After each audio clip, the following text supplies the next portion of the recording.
eu gostaria de começar com uma frase de Steve Jobs, de 2008, quando foi lançado o MacBook.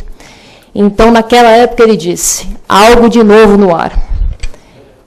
E o que há de novo no ar? Eu não estou me reportando ao terceiro setor, tampouco à tecnologia. Nós devemos ter uma questão nova, sim, em relação ao olhar de vanguarda que precisamos ter com relação ao terceiro setor. O terceiro setor é, indubitavelmente, multidisciplinar. Ele envolve direito civil, direito do trabalho, questões digitais. E qual a intersecção com o direito tributário? O direito tributário, ele também está muito relacionado à questão da era digital. Todas as obrigações acessórias são transmitidas eletronicamente. Okay? Então, nós precisamos ter um entendimento sobre este arcabouço, direito tributário, terceiro setor e era digital. E aí, trabalhando harmonicamente, traremos bons resultados para as nossas entidades. Ok? Bom, qual será a nossa agenda?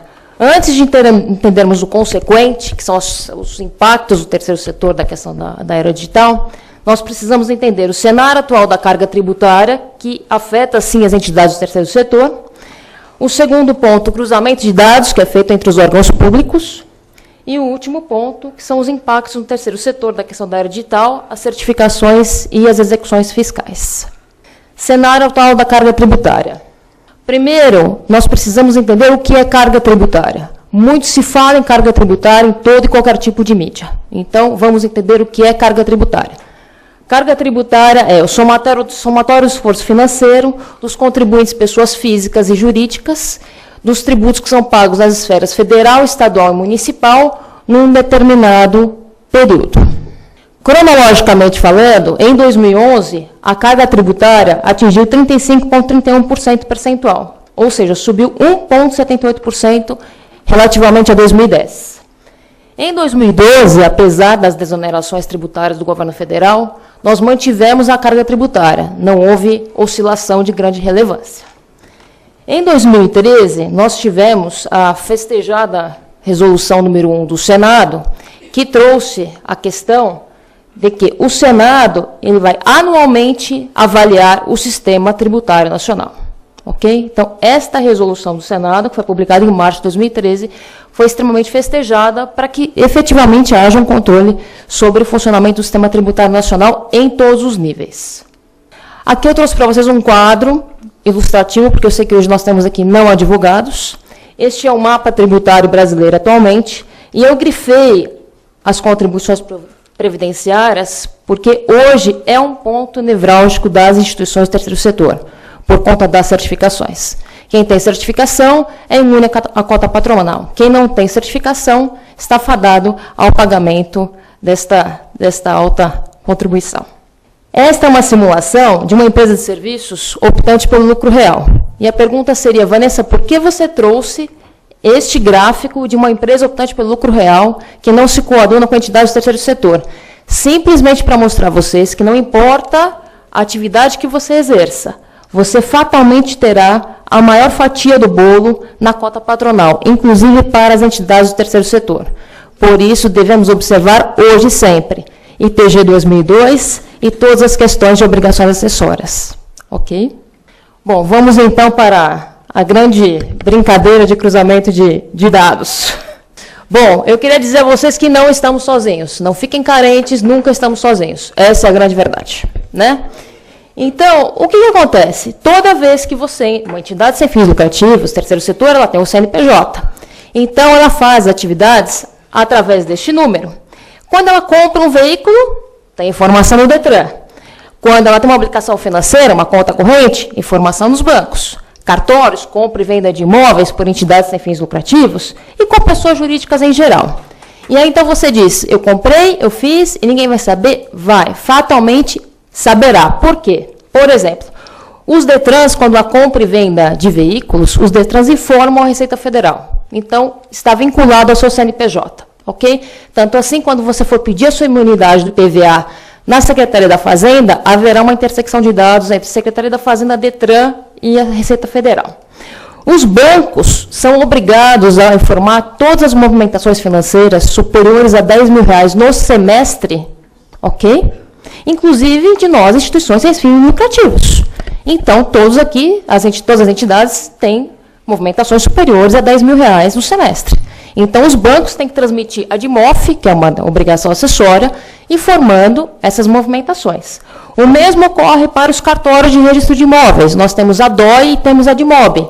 Então, comprou-se ou vendeu o seu imóvel, você tem essa prestação de informações para o fisco. Portanto, nunca estamos sozinhos. A origem, como bem observou o doutor Nivaldo, está no artigo 37, inciso 22 da Constituição Federal, em que todos os órgãos do arcabouço tributário que temos hoje, eles atuam de forma compartilhada. Ok? Vamos agora, então, conhecer as ferramentas do Fisco Federal. O Fisco Federal dispõe, não é, doutor Cláudio, de um supercomputador T-Rex, Tiranossauro Rex, ok? Criado nos Estados Unidos. E este computador se utiliza de um software que foi criado pelo ITA aqui no Brasil. E a Arpia, para quem não conhece, é a ave de rapina mais possante do mundo. Então, vejam que eles não estão de brincadeira. E o Arpia, então, ele vai compilar todas essas informações. Então, vejam que eles estão muito bem aparelhados. Então, não pode haver um contraponto. Nós também precisamos estar muito bem aparelhados. Não precisa ser advogado, não precisa ser contador. Você que trabalha no terceiro setor, você precisa ter uma visão macro. Você não precisa ser um especialista em direito, um especialista em contabilidade, mas você precisa, sim, ter uma visão macro para fazer a orquestra tocar de forma harmônica. Ok? Bom, agora que nós já conhecemos quais são as armas da Receita Federal, desculpa, as ferramentas, nós vamos, então, passar para as nossas ferramentas, né? Então, nós precisamos conhecer. Quando nós estamos diante do desconhecido, nós tendemos a criticá-lo. Então, vamos conhecer o desconhecido para trabalhar de forma mais tranquila. Bom, toda pessoa jurídica, seja ela imune ou não, ela precisa transmitir obrigações acessórias. O que é isso? São as declarações. Nós, pessoas físicas, prestamos a nossa declaração do imposto de renda todo ano, ok? Até o dia 30 de abril. O mesmo ocorre com as pessoas jurídicas. Então, não importa se a sua instituição, se ela está imune, se ela tem todas as certificações, se ela está ok no tocante às certificações, ela fatalmente terá de transmitir as obrigações acessórias, sob pena de não ter a regularidade fiscal, ok? E aí, nós temos aqui... Opa, desculpa. E aí, eu trouxe para vocês aqui alguns exemplos. DCTF, nota fiscal, que todos vocês já devem se deparar diuturnamente nas atividades. Além da questão do artigo 37, inciso 22 da Constituição Federal da origem, recentemente, o STF, que é o Supremo Tribunal Federal, que é a quem cabe a última palavra em matéria constitucional, para os não advogados, o STF disse exatamente isso, que não importa se você é imune, se você é isento, você deve escriturar livros e você deve transmitir obrigações acessórias. Portanto, não estamos ilesos, não estamos passando, não somos alheios a todas essas obrigações. Ok? Aqui, nós temos um quadro sinótico das principais obrigações acessórias das nossas instituições. Então, nós temos DCTF, que é a Declaração de Créditos e Débitos Tributários. Vanessa, mas eu não pago isso. Ok, você vai ter que colocar lá aquilo que você pagou, aquilo que você não pagou, e vai declarar como imune isenta.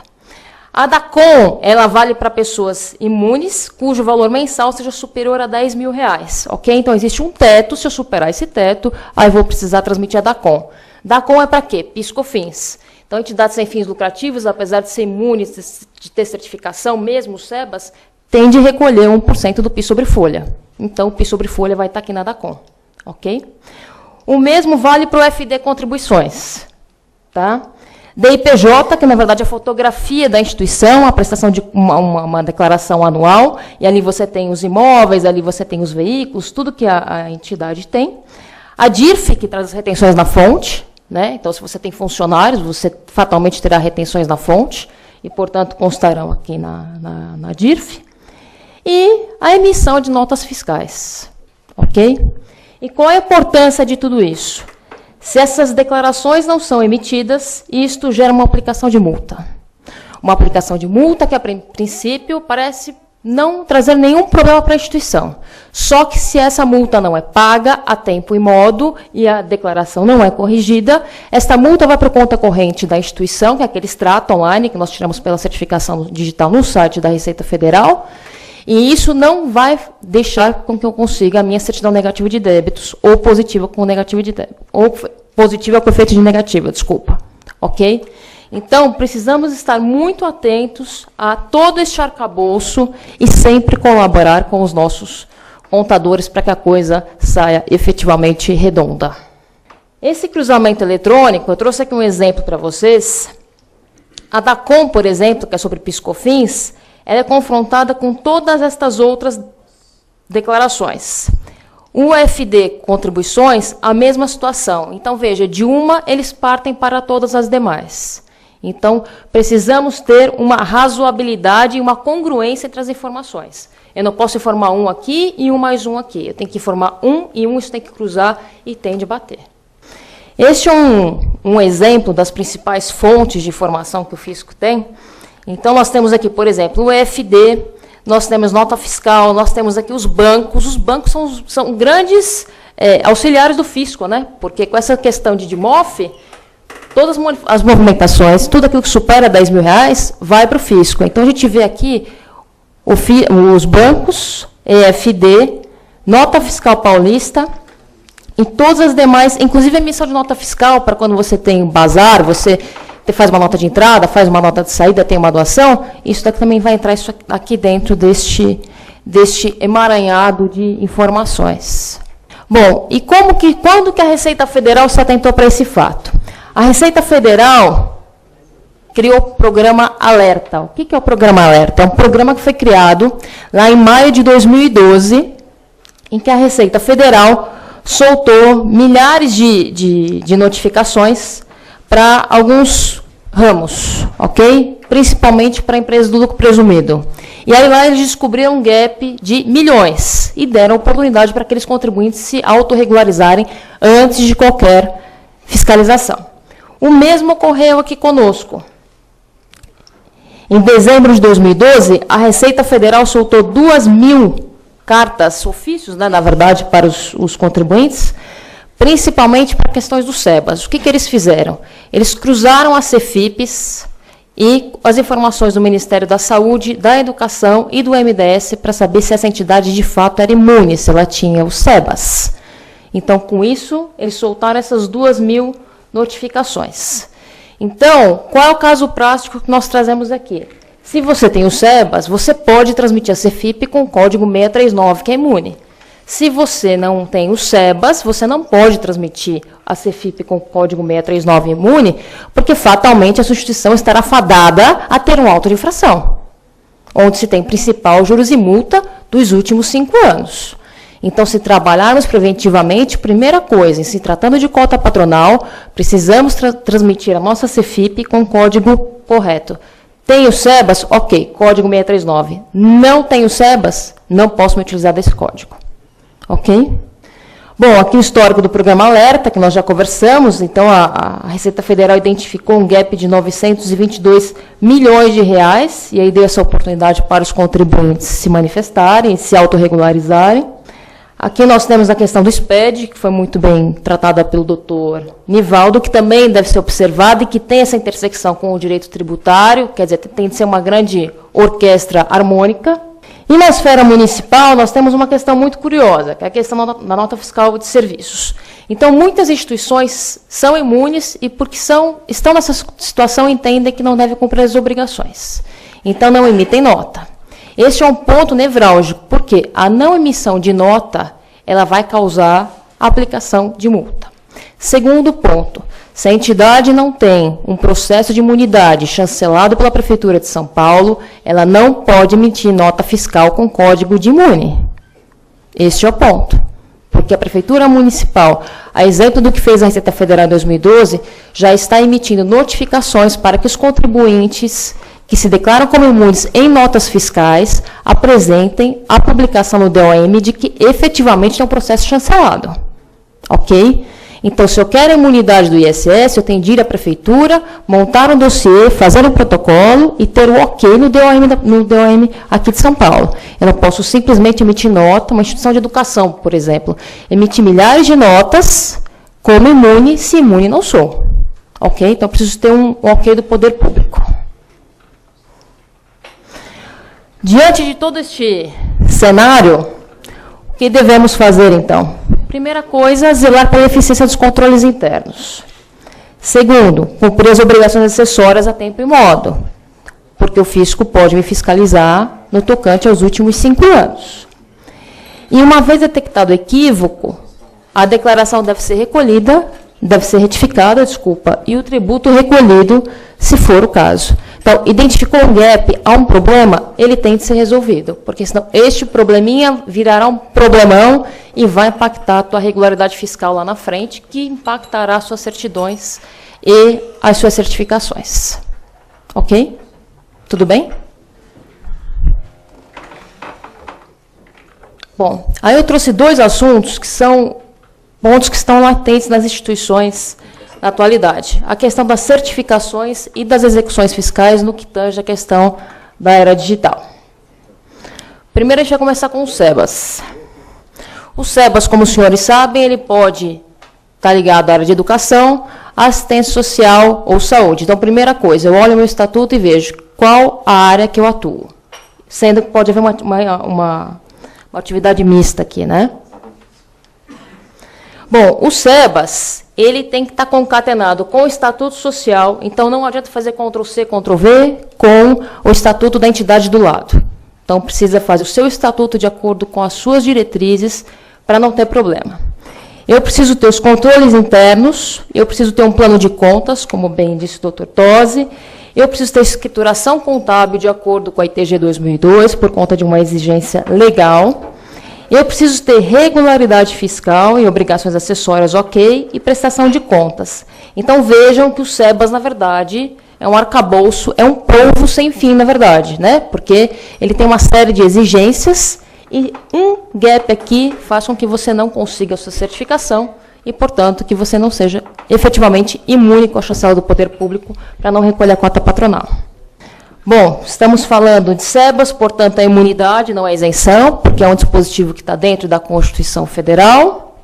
E aí, voltando um pouco para a Lei 12.101, que é a lei que trata do SEBAS, o que essa lei exige para que eu tenha o SEBAS? Um dos requisitos, uma coisa que nós dissemos aqui reiteradas vezes, certidão negativa ou positiva com efeitos de negativa. Portanto, não esqueçam das obrigações acessórias. Entregou errada? Retifica.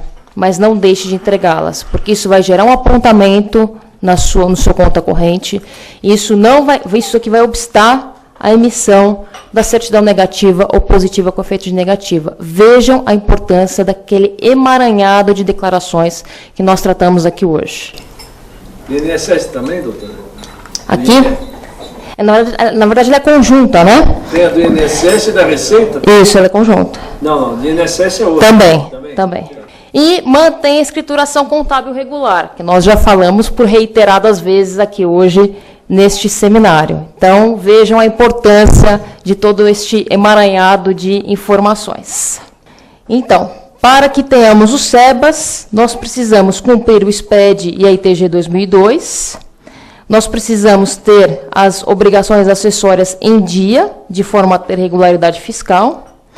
E mais um ponto que é muito interessante, que foi publicado o despacho número 100 do ministro da Educação, agora em maio de 2013, em que esse despacho diz expressamente que o SEBAS Educação ele só pode ser transmitido pela internet. Ok, então isso a partir de 3 de junho de 2013. Todos os advogados, no dia 4, já estavam de frente para o computador para começar a transmitir, tanto os pedidos originários, quanto os pedidos de renovação. Eis que tem uma bela surpresa de que o sistema ficou uma semana inoperante.